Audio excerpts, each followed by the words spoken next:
In a few more minutes we will chant the Anattalakkhaṇa Sutta together here at the site of the ancient deer park, Isipatana, the place where Lord Buddha taught it to the Panchavaki, the 5 bhikkhus. Tomorrow about half of our group will be leaving. Took the 9-day option, and just a little bit of a review, where we've been, what we've been doing. Arriving the first day, paying respects to the seat of enlightenment, the Mahabodhi the Bodhi tree. The next morning, going to the place where the milk rice was offered on the eve of the enlightenment by Lady Sujata. Returned to the Bodhi tree again. The next day we went to the site where Lord the Bodhisattva practiced the extreme of austerities, trying to penetrate into liberation, finding the deathless. Again we went back to the Bodhi tree. Then we travelled to Rajkir. We went to the Veluvana, sat for a couple of hours, and in the evening we climbed Vulture's Peak, sat in the cave where Mahamoggallana spent one rainy season, chanted a puja where Sariputta attained enlightenment while listening to a sutta taught by Lord Buddha, and sat meditation on top of Vulture's Peak where Lord Buddha used to go for retreat. Once again, we sat on Vulture's Peak the next morning, a few hours, came back to Bodh Gaya. Many people sat one more time, went to did some practice at the Mahabodhi temple. So now we've come to Varanasi. Last night we visited the burning ghats and watched the puja, the Brahmins doing their ceremony to the goddess of the Kanjis and to Lord Shiva. So we've had the opportunity to meditate in many wonderful, sacred, special holy sites. Very good opportunity to recollect the teachings, the Four Noble Truths. When Lord Buddha had his insight into the Four Noble Truths under the Bodhi tree, dukkha is to be known, he knew it. The cause of dukkha, bhava tanha, kama tanha, vibhava tanha, craving, is to be abandoned. He abandoned it. The cessation of dukkha is to be realized. He realized it. The path leading to the cessation of dukkha is to be fully developed. He fully developed it. He attained to anuttara samma sambodhiya, unexcelled self-enlightenment. After his enlightenment, he had to formulate a way to teach it, and he understood that it would be difficult in a world that relishes self, is addicted to self. But with all of that perfected wisdom bharami, he was able to formulate ways to teach it, and came this way. You remember the Panchavaki were practicing with him, the 5 ascetics were practicing with him. They abandoned him when he had his insight into practicing the middle way. A correct insight, but those heroic, ultra-uber ascetic heroes, spiritual warriors, were not convinced. They did not trust that was correct. So they parted ways. It is said that when Lord Buddha came this way, one of them said, don't make a seat for him, but don't receive his things, don't wash his feet, don't do the traditional greeting that they would do for someone they'd seen as their teacher. But as it happened, he looked so radiant and inspiring, they did attend to him. And he said, let me tell you what I've discovered. I've realized the deathless. And at first they were argumentative. How could you possibly have realized the deathless? You slid back into luxury. And he said a second time, a third time, he said, look, have I ever said this to you before, that I've realized the deathless? Listen. And then he explained his insights, the Four Noble Truths, and while he did so, Anya Kondanya attained to stream entry, had a pure vision of Nibbana. That was a momentous occasion because that meant that the Dhamma that Lord Buddha had realized was something that others could realize when they paid attention, contemplated with right mindfulness, right concentration and wisdom. They too could throw off the ignorance, uproot the delusion from their hearts. And that's when the Dhamma wheel was sent, turning into the conditioned world. The Dhamma wheel leads to the unconditioned, but it's explanation, the map, the raft, the conditions that we have to use conditions we have to cultivate in order to realize the unconditioned. In the following days, it's said that the Lord Buddha taught the Anattalakkhaṇa Sutta, which we will chant, going through these, the five aggregates, the sense spaces, the body, asking the bhikkhus to investigate, do you have any control over these things? Can you wish for your body to be not sick? Can you wish for your body to not age? Can you wish for the body to not die? No. Well, then is it right to call it a self? No. How about feelings? How much control do you actually have over them? As these great practitioners with very ripe spiritual powers contemplated, investigated, as the Buddha instructed them to, they saw clearly, the suttas say, vision arose, insight arose into that which had not been seen before. It was a very revolutionary teaching in its time. There were truly gifted spiritual practitioners. It's not that all practices will have wrong view, don't have any goodness. There is goodness. There are beings with incredible sila, beings with incredible samadhi, beings with incredible abilities, the psychic powers. It's said that this place, Istipatana, received its name because apparently Isi is a word for rishi. Patana means falling. It was a place where the rishis would come back and sleep at night. They were apparently seen flying through the air and descending down to this forest. If practitioners have the arupa jhanas, they can develop mastery of walking in the air, flying in the air, walking on water. So there no doubt were incredible spiritual practitioners. The issue was they were still interpreting things from the point of view of self. And it's not that there aren't gods, or what they call gods, deities, powerful devas. We watch the Brahmins doing their offering of lights and fragrances to the goddess of the Ganges. There probably is one. Singing their praises to Shiva. Apparently he really does exist as a Brahmadeva. So there are great deities. But as long as they've not penetrated into direct knowledge and vision and experience of Nibbana, they're still bound in the world of conditions. They're still bound in conditions that are subject to birth, arising, staying for some time, cessation and death, that the Bodhisattva was determined to be free of. So when he taught the Anattalakkhaṇa Sutta here, and the 5 bhikkhus realized Nibbana,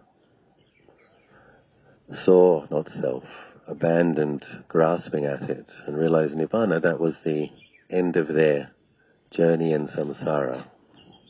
No more wandering on in the round of birth, aging and death. Same for the Bodhisattva.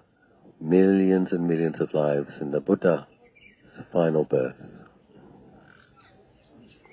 So, for many of you, it's the end of our pilgrimage. And the pilgrimage had its birth, its life. Tomorrow, many people have to go back to their other life.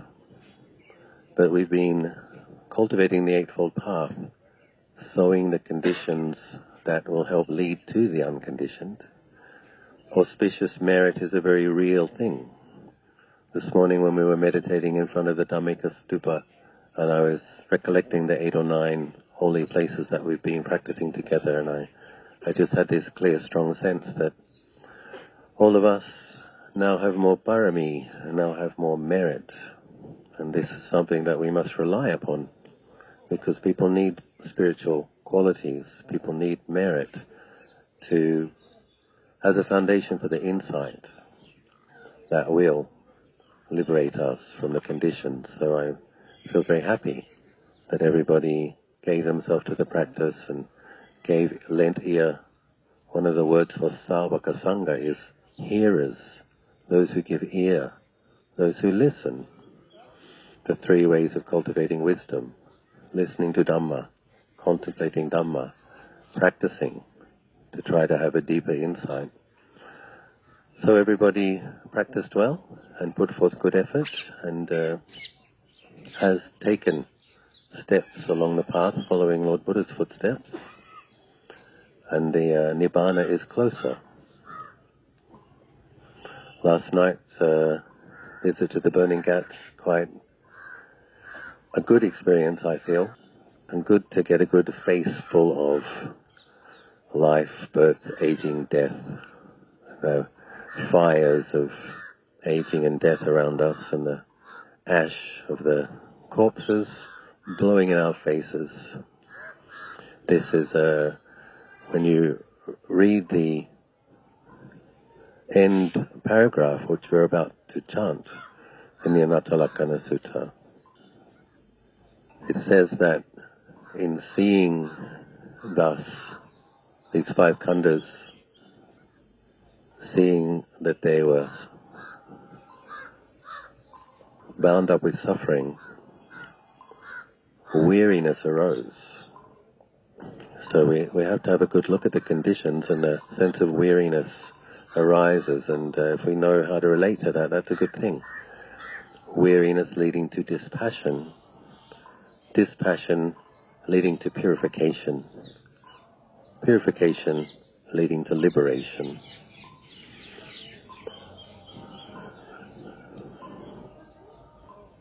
So, we'll chant the Anattalakkhaṇa Sutta together now.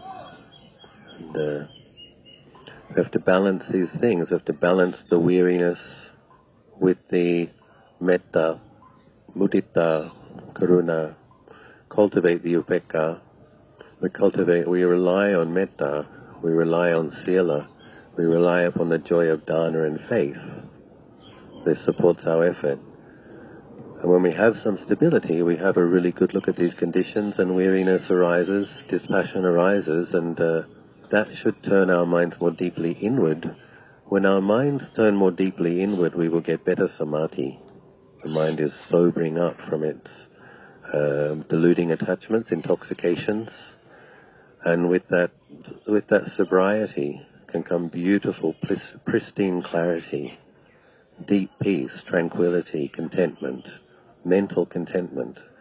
So when we know how to navigate, give rise to weariness, give rise to spiritual urgency, know how to work with that to bring the mind inwards, and then you experience a pure mental happiness which is superior to sensuality. So this is a process. It's an ongoing process. For most people it's a gradual training. For those with a lot of accumulated merits, it can be quite fast. But for most of us, we have to continue to cultivate for a bit further. But you have made very auspicious merit, and set your intentions more clearly, and set your aspirations clearly in very spiritually potent places. So I'm happy for you. I rejoice. The day of your enlightenment, I'm quite sure, is coming closer, getting closer every day. So let's chant the Anattalakkhaṇa Sutta together now. I think on this occasion, since these are the insights that we need to develop to realize not self, see not self, realize liberation, I think it'd be good to read it through in English as well. Contemplate the meaning here in this place. Please read it together. Thus have I heard, at one time the Blessed One was dwelling at Benares in the Deer Park, where he addressed the group of 5 bhikkhus. Form, bhikkhus, is not self. If bhikkhus, form was self, then form would not lead to affliction, and one might be able to say in regard to form, let my form be thus, let my form not be thus. But since bhikkhus, form is not self, form therefore leads to affliction, and one is not able to say in regard to form, let my form be thus, let my form not be thus. Feeling is not self. If bhikkhus, feeling was self, feeling would not lead to affliction, and one might be able to say in regard to feeling, let my feeling be thus, let my feeling not be thus. But since bhikkhus, feeling is not self, feeling therefore leads to affliction, and one is not able to say in regard to feeling, let my feeling be thus, let my feeling not be thus. Perception is not self. If bhikkhus, perception were self, perception would not lead to affliction, and one might be able to say in regard to perception, let my perception be thus, let my perception not be thus. But since bhikkhus, perception is not self, perception therefore leads to affliction, and one is not able to say in regard to perception, let my perception be thus, let my perception not be thus. Mental formations are not self. If bhikkhus, mental formations were self, mental formations would not lead to affliction, and one might be able to say in regard to mental formations, let my mental formations be thus, let my mental formations not be thus. But since bhikkhus, mental formations are not self, mental formations therefore lead to affliction, and none is not able to say in regard to mental formations, let my mental formations be thus, let my mental formations not be thus. Consciousness is not self. If bhikkhus, consciousness were self, consciousness would not lead to affliction, and one might be able to say in regard to consciousness, let my consciousness be thus, let my consciousness not be thus. But since bhikkhus, consciousness is not self, consciousness therefore leads to affliction, and one is not able to say in regard to consciousness, let my consciousness be thus, let my consciousness not be thus. What do you think about this, bhikkhus? Is form permanent or impermanent? Impermanent, Venerable Sir. But is that which is impermanent painful or pleasurable? Painful, Venerable Sir. But is it fit to consider that which is impermanent, painful, of a nature to change, as this is mine, I am this is myself? It is not, Venerable Sir. What do you think about this, bhikkhus? Is feeling permanent or impermanent? Impermanent, Venerable Sir. But is that which is impermanent painful or pleasurable? Painful, Venerable Sir. But is it fit to consider that which is impermanent, painful, of a nature to change, as this is mine, I am this is myself? It is not, Venerable Sir. What do you think about this, bhikkhus? Is perception permanent or impermanent? Impermanent, Venerable Sir. But is that which is impermanent painful or pleasurable? Painful, Venerable Sir. But is it fit to consider that which is impermanent, painful, of a nature to change, as this is mine, I am this is myself? It is not, Venerable Sir. What do you think about this, bhikkhus? Are mental formations permanent or impermanent? Impermanent, Venerable Sir. But is that which is impermanent painful or pleasurable? Painful, Venerable Sir. But is it fit to consider that which is impermanent, painful, of a nature to change, as this is mine, I am this is myself? It is not, Venerable Sir. What do you think about this, bhikkhus? Is consciousness permanent or impermanent? Impermanent, Venerable Sir. But is that which is impermanent painful or pleasurable? Painful, Venerable Sir. But is it fit to consider that which is impermanent, painful, of a nature to change, as this is mine, I am this is myself. It is not, Venerable Sir.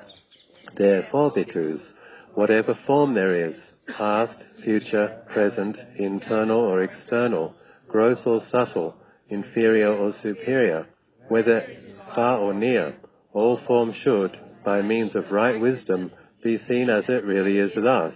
This is not mine, I am not this is not myself. Whatever feeling there is, past, future, present, internal or external, gross or subtle, inferior or superior, whether it is far or near, all feeling should, by means of right wisdom, be seen as it really is thus. This is not mine, I am not this is not myself. Whatever perception there is, past, future, present, internal or external, gross or subtle, inferior or superior, whether it is far or near, all feeling should, by means of right wisdom, be seen as it really is thus. This is not mine, I am not this is not myself. Whatever mental formations there are, past, future, present, internal or external, gross or subtle, inferior or superior, all mental formations should, by means of be seen as they really are thus. I am not this is not myself. Whatever consciousness there is, past, future, present, internal or external, gross or subtle, inferior or superior, whether far or near, all consciousness should, by means of right wisdom, be seen as it really is thus. This is not mine, I am not this is not myself. Seeing in this way, bhikkhus, the wise noble disciple becomes disenchanted with form, becomes disenchanted with feeling, becomes disenchanted with perception, becomes disenchanted with mental formations, becomes disenchanted with consciousness. Becoming disenchanted, their passions fade away. With the fading of passion, the heart is liberated. With liberation there comes the knowledge, it is liberated, and they know, destroyed is birth, the holy life has been lived out, done is what had to be done, there is no more coming into any state of being. Thus spoke the Blessed One. 5 bhikkhus rejoiced in what the Blessed One had said. The minds of the 5 bhikkhus were freed from the defilements through clinging no more. Sadhu.